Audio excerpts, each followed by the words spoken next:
a surge in the cases of H3N2 Influenza virus across the country. CNN News 18's Shireen Elizabeth, my colleague, spoke exclusively with the COVID Working Group Chief Dr. NK Arora about the surge in cases across the country, what it means for people across the country, and how we can better prepare ourselves. Remember, this comes a few days after the Union Health Secretary Rajesh Bhushan wrote to states and union territories about a rise in cases in this particular virus.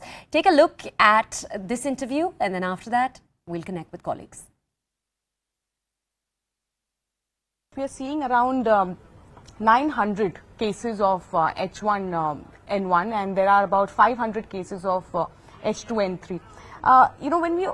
When we see the cases are increasing, but is it something new or is it very normal that we are seeing at the moment? These cases, influenza has been here in the country for years, and even H3N2, which there is a lot of talk about, is not new.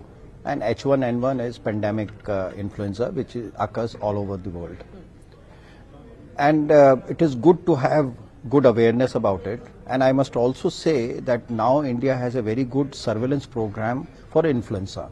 I would like to assure that most of the times these cases are COVID, not COVID, but they are influenza. Because presentation of COVID infection as well as influenza infection is very similar. Whatever we are seeing, most of these cases currently are influenza related. They can be either H3 or H3N2 or it can be H1N1, either of these.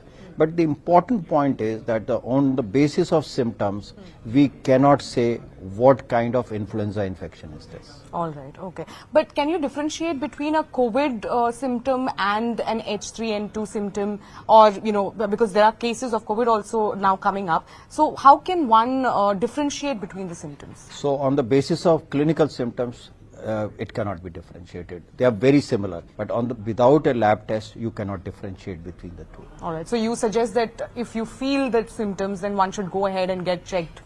Yes. Also, when we talk about the increase in cases, do you think that perhaps this time there is an increase? Is this unprecedented, or probably it's like a fear? So last year during the same time, COVID was occurring in 10, 20, 30,000 per day. Within that group, 400, 500 cases of influenza were invisible. Yeah. Today, COVID cases are between 150 to 500. So influenza has become visible.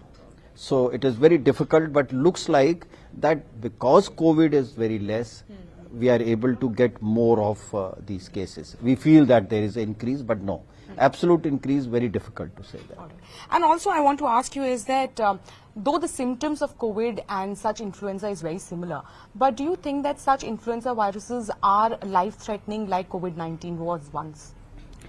It is certainly not as life-threatening as COVID was happening. Apart from that, who are really vulnerable when we talk about the severity? Who are more vulnerable? You talk about the comorbidity one, but are children also more vulnerable as far as the influenza is concerned? So those children, particularly below 1 year, are vulnerable, and particularly if they also have some comorbidities like congenital heart disease, any other congenital abnormalities, if they are having any kidney or other disorders, because children can have those disorders. On the other hand, at the other extreme, those who are above 60 years and have comorbidities, the risk increases. Okay. In between, whatever age group it is, and some of the comorbidities I mentioned, they are important. But there are deaths that we are reporting, we have seen that the deaths are reported. Are you saying that it's not directly linked to the influenza, or is it because of the comorbidities? That's a very important point, that all those individuals, whichever age group it is, if somebody has a comorbidity and on top of that a viral infection which primarily affects the respiratory tract infection, the risk of severe disease increases several fold. And that is what. So, and the other point I made was that because we are being exposed to influenza year after year for almost over 100 years. So as a result, overall severity remains low. But in an individual, because of the underlying condition, it can be as severe as COVID infection. Okay.